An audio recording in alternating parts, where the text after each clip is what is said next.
Three talking points you need to be talking about with your clients. Number one, the decline of pensions and the onset of defined contribution plans like 401ks, as well as Social Security. The two questions nobody can answer: how long are you going to live and what's the stock market going to do, and sequence of returns risk. Welcome back to the 7-Figure Annuity Sales Podcast. It's Caleb North here with Chad.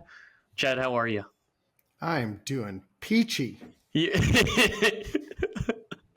Man, I tell you what, it's been, for the agents that don't know, you're still recording radio, and You're up there in Colorado, you're on the radio, and I've had the privilege of joining you on some of that stuff. And one of the things we've been talking about lately is kind of these three things. We're talking about the way pensions have phased out defined contribution plans like 401ks, 457s, TSPs, 403bs. These have all phased in.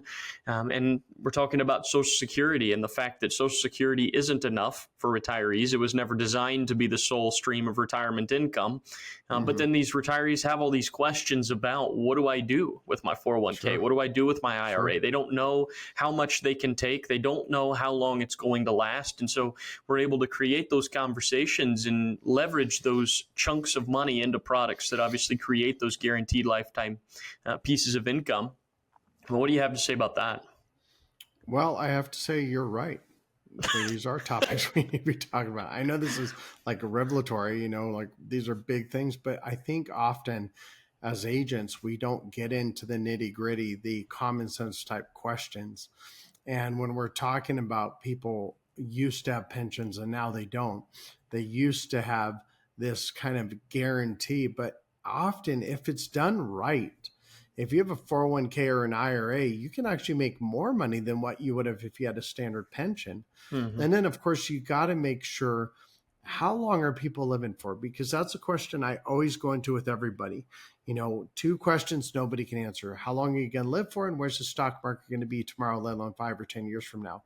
There is no other product, and I challenge anybody, anywhere, anytime to debunk me on this, that there's no other product that offer the safety, the security, the guaranteed income you can never outlive with no risk to the market. There just isn't. And so when we start to ask these tough questions or these tough conversations, like, just tell me, what can your broker do to guarantee you income for the rest of your life? Yeah. No stock, bond, mutual fund, commodity, no CD, nothing can do that. Well, what can your broker do that protects you from market volatility? A money market account? Well, yeah, but then often you have fees in that too. And now I've heard these things come out lately where the money market isn't guaranteed. In other words, it still can lose money in it. I'm going, wait a second. Money market used to be where that was the interest rate. And now if you read the fine print, some of these will say, well, it's based off on their ability to be able to perform enough to get you your guarantees. And I'm just like, it's just insane what's going on. So we have to be direct with our clients and let them know, hey, this is the reality. This is what you need to do to make sure you don't run out of money. Yeah, it's good. Just because it's fresh on my mind, I'll share a little bit of the history of it. So if you go back to, I believe it was 1875, American Express Company launches the first private pension plan. Then you fast forward 60 years to 1935. And now all of a sudden you've got the Social Security, and that Social Security was designed to be a supplement to what the retirees were getting in their pensions, or alternative streams of retirement income, although the pension was the primary. And then you go up to, I believe it was 1973 or 1978. For whatever reason, I cannot remember which one. I think it was 78. Was it 73? I think it had the 401k. It had to be the year I was born. Oh, yeah. A special year. In many ways. A year. Oh, gosh. The world will never be the same. It will never be the same. They almost blotted that year out. They're just like going 72, 74. So. Strike it from the chronicles of history. But the 401k rolls out. And so now that's again the primary for people. I mean, yes, you have your 403bs, your TSPs, your 457s, all that kind of stuff. But the 401k is a primary form of retirement plan. And most people have. Well, it does not, for you agents, it does not create the same inherent benefit tied to a pension, right? The pensions, they were literally called defined benefit plans because the income that was created from those pensions was set, it was determined, it was calculated, formulated. They knew what that was going to be, and they could count on it to a relatively high degree of certainty. I say that because there have been failed pensions, but well, that is the thing. You do see pensions nowadays that do fail. I've had a lot of friends that were pilots and their pensions just disintegrated. We've seen companies go away, or it's not just necessarily disintegration of the pension, it's a decrease in pay. Sure. And how can you justify a decrease in pay when you have a increase in expenses? And inflation's always going to happen, but the reality is a lot of these companies that have these pensions just don't have the backing, the financial backing that they need to guarantee those. Because we can think about when the pension started, people were living a lot shorter back then. And at the pace of government in general, or institutions in general, they rarely keep up with what's currently going on with their people. Right. So they keep all the pension rules the same, all the ways they manage the money. They don't move it around much. And then they wonder why all of a sudden they have this massive shortfall in their pension. And it's generally the top people, they don't experience that.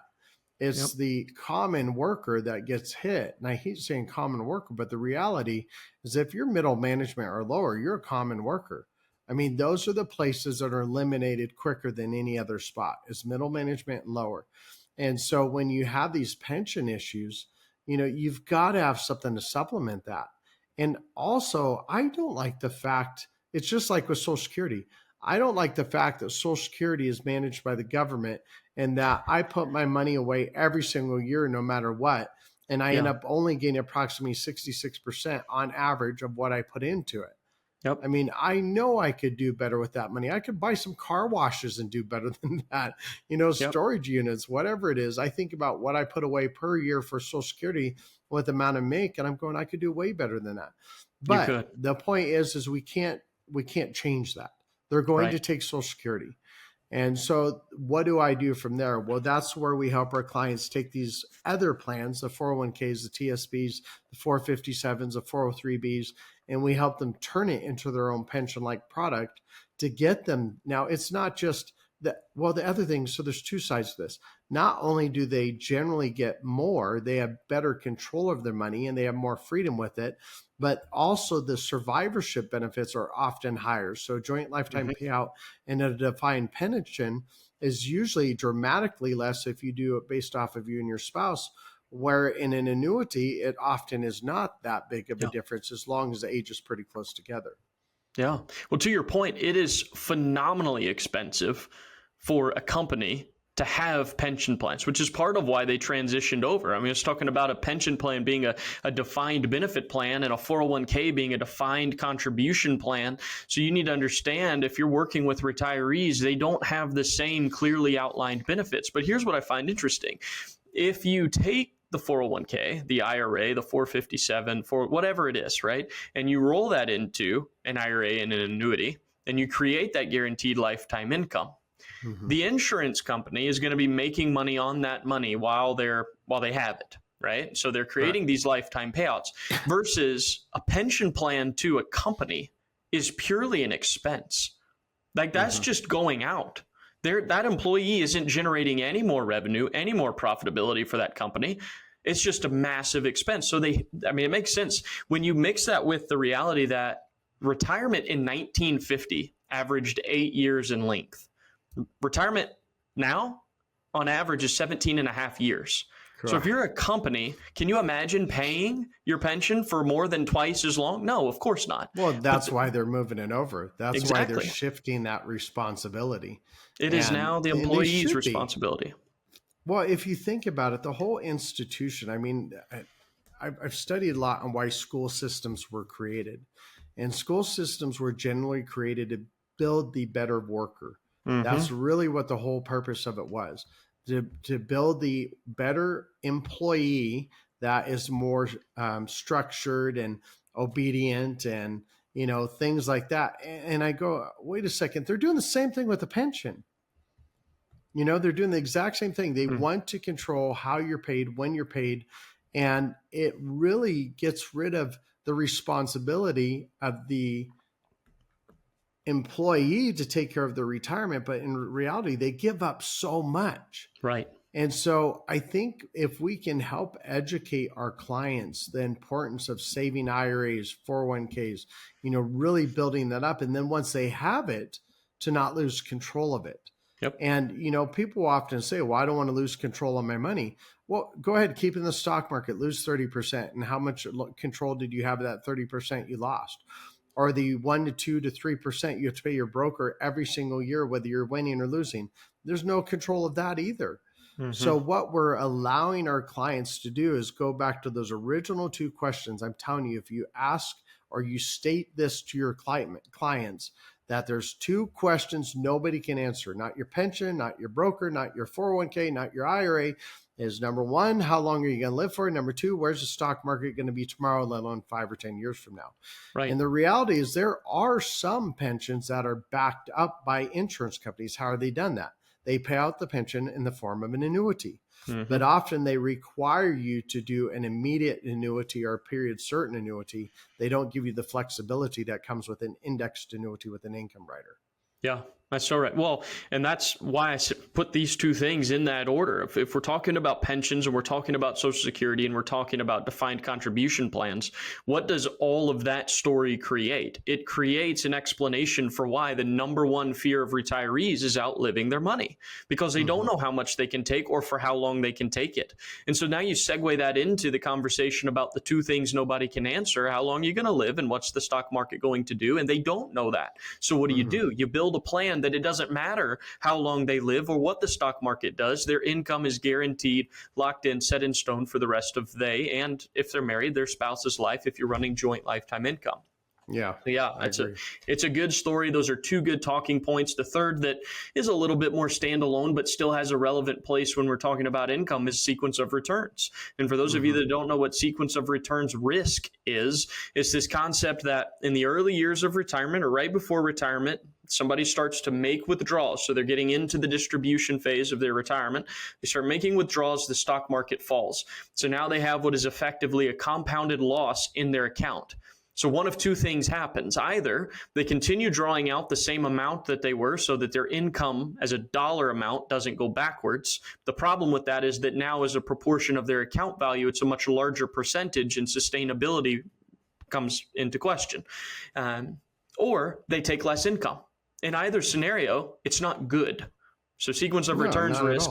No, sequence of returns risk can literally put into question, can my retirement actually last my lifetime? Well, if you're subject to losses and you're making withdrawals, you don't know. So how do you mitigate sequence of returns risk? Go ahead, Chad. Yeah, I use that analogy. This was something that just recently came up, in the past 6 months or so. I heard this study that says if you follow the wrong sequence of returns, you have a 30% chance that you will run out of money. And there's a lot of clients that will go, that means I have a 70% chance of not running out of money. And I said, okay, so here's the question. I'm going to give you an all expenses paid trip to your dream vacation. Where's that? Well, Italy. I've always wanted to go to Italy. Okay, so I'm going to pay for it. Would you take it? And they're like, yeah, absolutely. I said, what if that plane had a 30% chance of crashing along the way? Would you take it? And like, I don't know. I don't know. Now let me add this. What if you and your wife and your kids were on that plane? Would you take it? And it's always, no, I would not do that. But I paid for it all. I gave it all to you.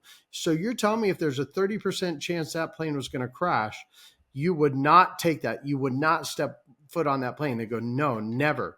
That's exactly what you're doing when you're trying to take off with your retirement.